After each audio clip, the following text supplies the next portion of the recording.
Ang alak, mainam kaysa sa gatas. Bakit kamo?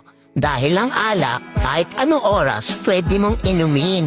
Nakakapagpalimot sa problema, bumubuo ng tropa, at minsan nga, libre pa.